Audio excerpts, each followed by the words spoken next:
그러나 세상의 것은 돌이킬 수 없는 게 많지만 하나님이 역사하면 악인이 선인 되고 양이 염소될 수 있고 바다가 길이 될 수 있어요. 할렐루야. 이 하나님을 이제 바라보는 거예요. 세상에 힘든 거 바라보는 게 아니라 하나님을 바라봅니다.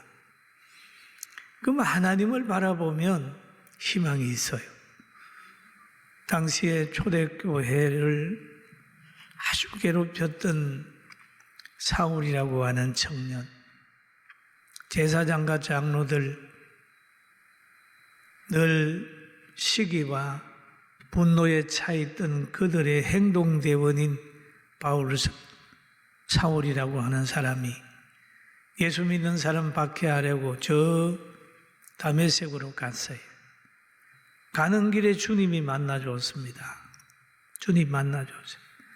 그 하나님의 강권적인 역사로 굴복시켜버립니다. 그래가지고 악령에 붙들려서 믿는 사람 박해하는 그가 하나님의 선택으로 인하여 하나님의 역사로 인하여 성령의 사람이 되어가지고 제자들에게 힘을 주고 하나님의 나라 확장에 헌신하는 사람이 됐다. 그렇다면 우리를 괴롭히는 어떤 사람이 있다 할지라도 하나님이 역사하면 바뀔 수 있다는 기대를 가져야 돼요. 할렐루야. 그게 믿음입니다. 안 돼가 아니라 될 수 있어. 하나님이 하시면 할 수 있어 라고 하는 믿음이죠. 그런데 이 사람이 이제 변화되어 가지고 다메섹에서 복음을 전했어요. 그러다가 어느 때가 돼서 이 사울이라고 하는 청년이 변화받아 가지고 복음 전하다가 예루살렘에 올라갔습니다. 예루살렘에 올라가서 제자들을 사귀고자 했어요. 여러분, 예수 믿으면 성도가 친구가 되고 믿지 않는 사람은 믿지 않는 사람끼리 놀잖아요. 그래도 박해자가 예수님 만난 후에 제자의 반열에 서서 예수님의 제자들하고 사귀려고 하니까 제자들이 안 받아들이는 거예요. 왜냐하면 그의 과거를 보는 거예요. 스데반 죽이는데 앞장서는 것도 제자들이 알고 자기들을 이렇게 고통 주는 것도 알고 그 뒤에 제사장과 또 잘못된 사람들이 있는 것을 아는 거예요. 그런데 어느 날 갑자기 변화됐다고 찾아오니까 제자들이 선뜻 마음은 열리가 없잖아요. 성경에 보니까 다 두려워하여 그가 제자됨을 믿지 아니하니 제자됨을 믿지 않았습니다. 그러나 하나님이 그 박해자 사울을 제자되게 했는데 제자들이 믿지 않았어요. 그의 변화를 인정하지 않았습니다. 이와 같이 오늘날 교회도 바깥에서 잘 못 살고 교회를 박해하던 사람이 갑자기 변화돼서 교회에 나오면 그 사람의 과거를 아는 사람들은 저 사람이 왜 여기 왔지? 옛날에 어떤 사람인데 그러면서 그 사람하고 선뜻 다가서지 못할 때가 있잖아요. 바로 그런 현상이 예루살렘에서 나타났습니다. 이럴 때에 바나바라고 하는 사람이 사울을 알아보고 제자들과 관계해서 다 화해시켜가지고 함께 사역했던 그런 성경이 오늘 성경에 기록이 되어 있습니다. 그래서 오늘 성경에 보면 그런 말이 있죠. 성령의 사람은 예수님의 이름으로 교회를 평안하게 한다. 바로 오늘 이 사울이라는 사람이 성령의 사람이 되니까 교회를 편안하게 했어요. 그럼 편안하게 한 도구가 있는데 사도행전 9장 29절에 보면 주 예수의 이름으로 담대히 말하고 헬라파 유대인과 함께 말하며 변론하니 그 사람들이 죽이려고 힘쓰거늘 그렇게 얘기를 합니다. 예수님의 이름으로 담대히 말하니 왜 담대함이 들어갔을까요? 예수님의 이름을 전하게 되면 박해하던 사람들이 있기 때문에 담대해야 전할 수 있는 거잖아요. 여러분, 담대해야 교회 오고, 담대해야 복음 전하고, 담대해야 기도하고, 담대해야 찬양 드릴 때가 있다고요. 구약에도 있었고, 교회사 속에서도 보면 찬송하는 거, 기도하는 거 막는 사람들이 있어요. 여러분, 세계 돌아보세요. 공산주의 국가에 가가지고 예배 드리는 거 허용 안 됩니다. 그런데 예수님을 죽인 사람들이 또 예수님의 제자들을 죽이려고 하는 거예요. 그런데 예수 믿는 사람들은 죽이려고 한다고 해도 기죽지 않는 게 그리스도의 사람입니다. 할렐루야. 이러잖아요. 저는 요즘에 이런 기도를 드려요. 하나님, 요즘에 참 많은 사람들이 연단 받고 있습니다. 그러다가 기도하다가 깨달았어요. 금강에 있는 돌을 금을 캐기 위해, 그 안에서 빼내기 위해서 기계에 넣어가지고 완전히 깨트려 버립니다. 그러면 금 조각이 또 남잖아요. 그러게다가 불로 갖다가 엄청나게 또 불을 역사를 하잖아요. 그러면 남는 게 금이 남는 거예요. 야, 하나님이 돌덩이를 금덩이 되게 하려고, 육의 사람을 영의 사람 되게 하려고 이렇게 많이 연단하시는구나 생각을 하면서 내 속에 진정한 변치 않는 믿음이 있는가? 라고 하는 걸 돌아봐요. 믿음이 있는 사람은 시험 많이 받으면요, 금덩이 되는 거예요. 할렐루야. 정금 같은 믿음을 가지게 되는 거예요. 정금 같은. 그래서 돌덩이를 금덩이 만들려고 하나님이 이렇게 많이 연단하시는구나, 그런 생각했죠. 한국교회에 희망이 있습니다. 할렐루야. 아멘. 아멘. 희망이 있어요. 야, 그래. 연단해라. 돌덩이는 금덩이가 된다. 그래, 여기에 또 그러잖아요. 헬라파 유대인들과 함께 말하며 변론하니 그 사람들이 죽이려 힘쓰거늘 그랬죠. 그러면 여기에 같이 변론하지만은 변론하는데 두 영이 있어요. 하나는 한 사람은 성령에 붙들린 사람이고, 한 종류의 사람은 공중의 권세 잡은 악령에 붙들린 사람이에요.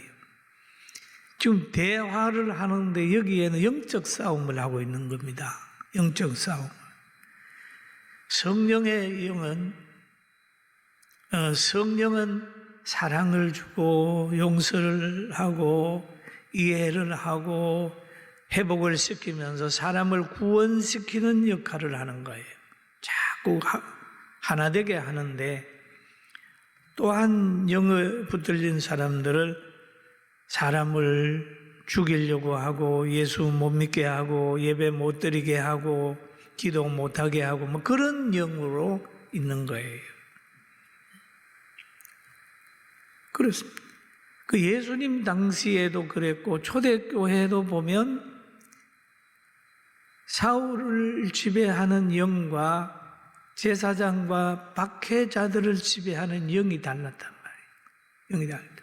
오늘날도 영적 싸움이 계속 이루어지고 있다. 두루 다니시다가 이제 저 루따에 내려가잖아요. 루따에 내려갔는데 내려가서 보니까 애니아라고 하는 사람을 만났는데 그 사람은 중풍병으로 침상에 누운 지 8년이나 됐어요. 8년을 누워 있는 거예요. 그럴 때에 베드로가 이르되 애니아야, 예수 그리스도의 이름으로 예수 그리스도께서 너를 낫게 하시니 일어나 내 자리를 정돈하고 하라 한데 일어나니 그런 말이 있잖아요. 8년 동안 지금 누워있는 그 사람에게 예수님이 너를 낫게 하리니 일어나라, 자리를 정돈하라 그랬거든요. 여러분, 오늘 예수님의 이름으로 영육간에 고침받길 주의 이름으로 축원합니다. 아멘. 예수님이 너를 낫게 하리니 그런 거예요. 예수님이 승리하게 하리니, 예수님이 사업 성공을 하게 하리니, 그런 거예요. 예수님이 한단 말이에요.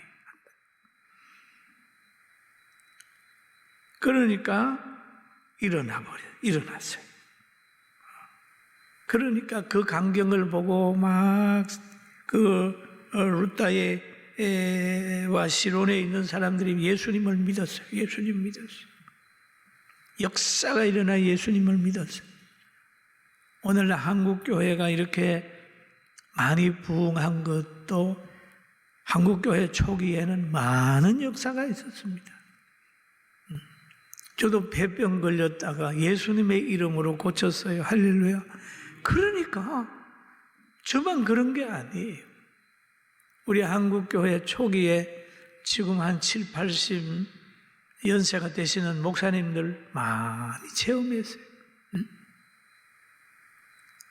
그러니까 그분들이 가는 곳곳마다 교회가 세워지고 막 역사가 나타났잖아요. 오늘도 여러분 가슴에 육체에 깊이 숨어있는 사탄의 세력 병마가 주의 이름으로 물러가기를, 주의 이름으로 회복되기를, 건강이 회복되기를 축원합니다. 아멘. 그런 거예요. 성령의 역사가 있는 곳에는 회복이 있어요. 환경도 회복이 되고 육체와 마음도 회복이 되고 환경도 회복이 되고 모든 나라의 자유는 신앙의 자유부터 시작을 합니다. 북한이 돈 많이 준다고 해서 되는 게 아니고 신앙의 자유가 이루어지면 그 열매로 자유가 오는 거예요. 신앙의 자유가 없어지면 다 망가지죠. 그리고 성령의 사람이 역사하는 곳에는 초상집이 잔치집으로 바꾸어지는 거예요. 베드로가 이제 그 욥바에 다비다라고 하는 여제자가 있는데 그 이름을 번역하면 도루가라, 선행과 구제하는 일이 심히 많더라. 이 도루가라고 하는 사람이 선행과 구제하는 일을 아주 많이 했어요. 특별히 가부들을 잘 돌아봤습니다. 그런데 이 사람이 병들어서 오면 죽었어요. 여러분, 참 아까운 사람이 있잖아요. 죽어서 안 될 아까운 사람이 있어요. 온 동네가 슬퍼하고 나라가 슬퍼할 수 있는 그런 사람이 있죠. 이 사람은 이 도루가는 굉장히 귀한 사람이에요. 그러니까 그의 사랑을 받았던 이들이 그의 죽음을 보면서 그의 시신을 싸서 다락에 올려놓고 베드로에게 연락을 합니다. 빨리 좀 오세요. 빨리 좀 오세요. 왜냐하면 그들은 베드로에게 성령의 역사함이 있는 걸 알기 때문에 빨리 오세요. 그래서 베드로가 그들의 초청을 받아서 그곳으로 달려갔어요. 성경에 보니까 베드로가 일어나 그들과 함께 가서 이름에 그들이 데리고 다락방에 올라가니 모든 가부가 베드로 곁에 서서 울며 도루가가 그들과 함께 있을 때에 지은 소곡과 겉옷을 다 보이거늘. 초상집이죠. 우는 거예요. 선한 사람도 죽고 악한 사람도 죽잖아요. 근데 이 사람도 그냥 선을 많이 행했는데 죽었어요. 베드로가 그 환경을 가만히 봅니다.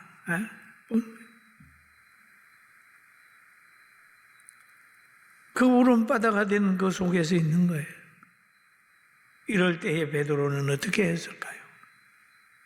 베드로가 사람을 다 내보내고 무릎을 꿇고 기도하여 돌이켜 시체를 향하여 이르되 다비다야 일어나라 하니 그가 눈을 떠 베드로를 보고 일어나 앉은지라. 할렐루야. 야, 보세요. 여러분, 베드로라는 사람을 보세요. 사람 앞에서 멋지게 보일 생각 없어요. 사람을 내보냈어요. 우리는 무슨 일을 할 때 막 사람들 와보라 그러고 막 폼 잡고 그러는데 그 은밀한 사역을 할 때 내보내는 거 나가라. 그리고 무릎을 꿇었다.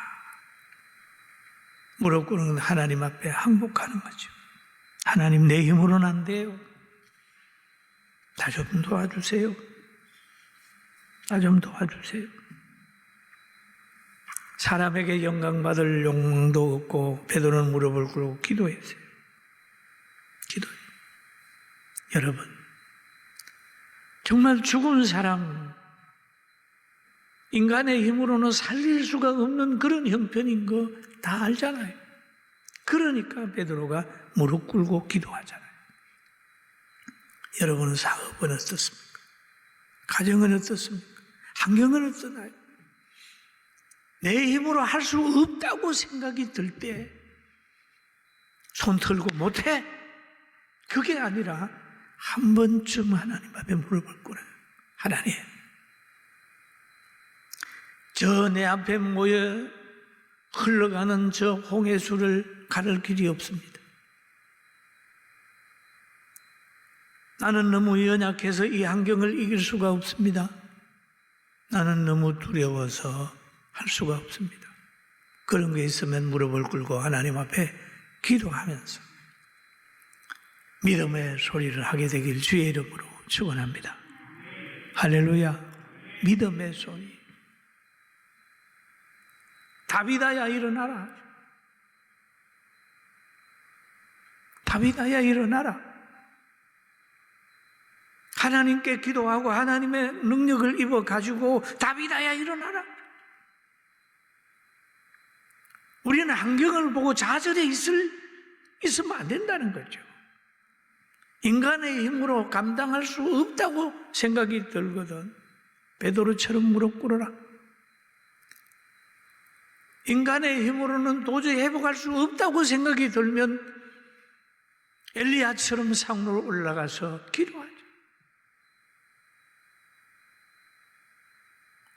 저 아말렉이 너무 악해서 도저히 이길 수 없다고 판단되거든. 모세는 모세대로 기도하고 여호수아는 여호수아대로 담대하게 나가서 싸우면 이긴다. 사랑하는 성도 여러분, 이기는 도구가 뭡니까? 우리에게는 하나님의 아들 예수님밖에 없어요. 할렐루야. 예수 이름으로 이기는 거예요. 우리 과거에 가장 많이 불렸던 찬송이 예수 이름으로 승리를 얻겠네. 예수님의 이름으로 승리를 얻겠네. 요즘에는 잘 안 불러지더라고요. 예수님의 이름으로 승리를 얻겠네. 예수님의 이름으로 나아가는 거예요. 여러분, 이번에 추석이 되면 우리는 하나님이 열매 주신 데 대한 감사하는 마음으로 하나님을 향해야 됩니다. 과거에 영국에 있는 청년이 한국에 있는 부인을 만나서 결혼을 했대요. 그런데 영국에 있는 청년이 한국에 명절에 와서 보니까 음식을 쭉 차려놔 놓고 절을 하더라. 하는 걸 보고 이상해서 이상하다. 왜 음식을 차려놓고 절을하는가? 왜냐하면 영국 사람이 그러니까 그런 문화가 없으니까요. 이상하게 여겼다는 거죠. 그러나 우리는 그 뒤에 문화를 알기 때문에 조상을 향하는 마음이라 이렇게 해석을 할 수 있잖아요. 그러면 우상 섬기는 이 자체도 뜻을 알면 이상하지 않는데 뜻을 모르면 이상하게 보이잖아요. 그러나 우리들도 교회 왜 와야 되는지, 또 예배를 왜 드려야 되는지, 또 기도를 왜 해야 되는지, 영보를 왜 해야 되는지 이것도 모르고 왔다 갔다 하다가 보면 조금만 어려워져 버리면 그것을 중단하게 되어 있습니다. 중단하게 되어 있어요. 그렇다고 제사 지내라는 얘기는 아닙니다.